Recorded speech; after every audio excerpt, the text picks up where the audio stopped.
So we're here at the Centre for Computing History. Jason, welcome to the show. In person. In person, yeah. We've been on the podcast many times, but we're here at your fantastic museum. And thanks for letting us come down here and film today. I've never been, so it's fantastic. We're going to have a bit of a tour around, but just first start. How are you doing on these times now with social distancing and everything else? And you've got the museum back up and running, which is brilliant. It's really good. In terms of the museum itself, we've opened up again just for weekends, and the number of visitors that are coming, that are just turning up to visit, is basically the same as it was back in 2019, which is fantastic. So like for like comparison, we're back to how it was, except we're not allowed to put on events and things. Right. And events were the other half of the visitors we had. So we've lost half of our visitors. The other problem is we don't do the school visits at the moment. The schools aren't visiting. Yeah. So we don't have that income either. So in comparison, with just visitors that turn up and come have a look, great. It's basically how it was. For the revenue from the other side, from the events and the schools, we haven't got that. So. But we should be okay. We've got sort of a backup that we've built up over the last few months. So hopefully, as long as it doesn't go on much past the end of the year, we'll be fine. Yeah, and that's the thing. I mean, from my side, there's a lot of the stuff that I've used, seen, played with, or envied, or whatever as a kid. But for, I guess, kids coming in here, this is just a whole new world to them. Yeah, absolutely. I mean, it's designed to be, that place where the adults can be the historians, So, for kids, they haven't seen any of this stuff and they've got full of questions. And the adults can say, well, this is what I used to have. And, when I, wanted to speak to your mum when we were dating or whatever, I had to use the phone in the hallway and then get told to get off because you're on it too long, all that kind of stuff. And it's kind of interesting because this kind of technology has been the technology kind of splits people apart in some ways. That personal connection, everything is through the phone now or through the web or whatever.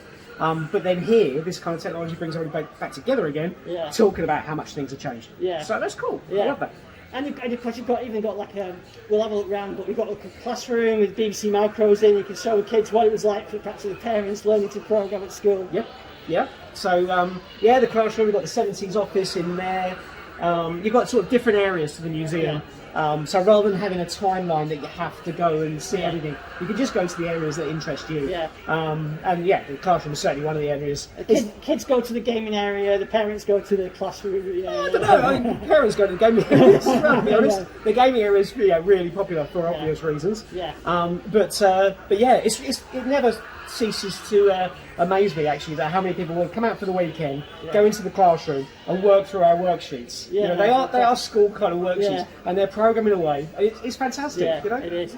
So before we have a tour though, so if anybody wants to come now with the current state, what do they have to do? Just go on the website.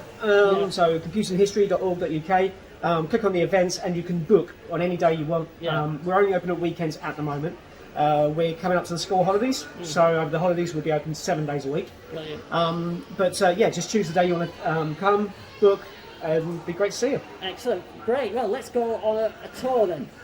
Cool. So where should we start? With the office? I think this is fantastic. Yeah. So Gary, this brings back memories for you. It does. Not too much like my old office. The TRS-80.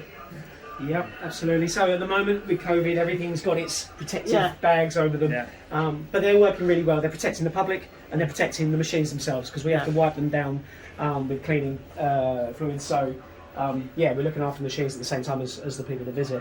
But it's probably a bit much for a 70s office. There weren't that many 70s offices with 3 computers in them. Yeah, the Commodore Pet is, especially that Commodore Pet with the funny little chiclet keyboard on as well. It takes me right back. Absolutely. But it's just kind of giving a little bit of a flavour for and of course machines there's some at that time. Historical things like an ashtray on the desk. Just can't picture it. It's forbidden now. It's one of the only desks in the country with an ashtray. And the typewriter. I remember my kids first saw it and they didn't understand what it was. The mechanical word processor. The trouble is we have lots of different ones here. This is probably about the 5th one that's been there because all the little moving parts do tend to get a bit bent up and not work anymore. But they used to do that back in those days. They do, but then with 25,000 people typing away on it, banging other things, doesn't last. So anyway, Yeah. but we can do that. The Commodore Pet, and of course the acoustic coupler to go with it as Acoustic coupler along with phone that goes in there. You load up your software and connect to the mainframe and hack it. Yeah, and complete with the tape. These early ones on the tape deck. Yeah, absolutely. Yeah, there's not many of those ones so much with the tape drive built in, and they had this chiclet keyboard as they call it. Yeah. That got replaced with a full size keyboard very quickly. That used to be a real object of desire. Yeah. As advertised by Donny Osmond, I seem to remember. Really? Wow. So you guess so cool. And I mean there are objects of desire now. I mean the early 2001 series with the chiclet keyboard. Not too many of them around. Yeah, of course this stuff kind of comes back around. It was all thrown away at the time, or after they got obsolete, and now like to the rail, like that'll be really expensive too. Yeah. And then I guess the other thing that you guys do here as well, it's not just showing them. They're not inanimate objects, so they're all there for people to play with, and you've got to keep them up and running. Yeah, absolutely. We've got a brilliant team of volunteers, and they come in. We do sort of Thursday nights, so everybody else is gone. We all come in and fix things, make new stuff, whatever, keep the machines going. This one's had a bit of TLC recently. One of the big failure points on Pets, well, it's not failure points, I mean they're well past their sell so you can't really sort of moan about it, but the RAM chips fail, and actually lots of machines have problem with RAM chips. So this has had some replacement RAM put in it to get it up and working again. There's normally a little panel that tells you a little program you can type in to see what it does, but it's gone. The trouble is with being a hands-on museum, things do tend to wander around. Kids get excited and go and try that program on another machine. Yeah. But actually, I'm kind of happy with that. Yeah. Because that's how I do things. That's what you want. Yeah. You see a program in the back of the magazine and you type it into your computer to see if it'll work. And if it didn't, you'd try and work out why. I remember writing some of those programs in the back of the magazine. I think I typed in one of Gary's programs. It never worked. Yeah, but that's because you That typed was it bad in. typing. And even in the printer, I mean, relatively recent, but like kids will look at these and wonder what the hell they are with that paper, the sheet. Absolutely, the line feed paper, with all those sort of green and the white stripes on them. Absolutely, yeah. I mean, it's not something you see anymore.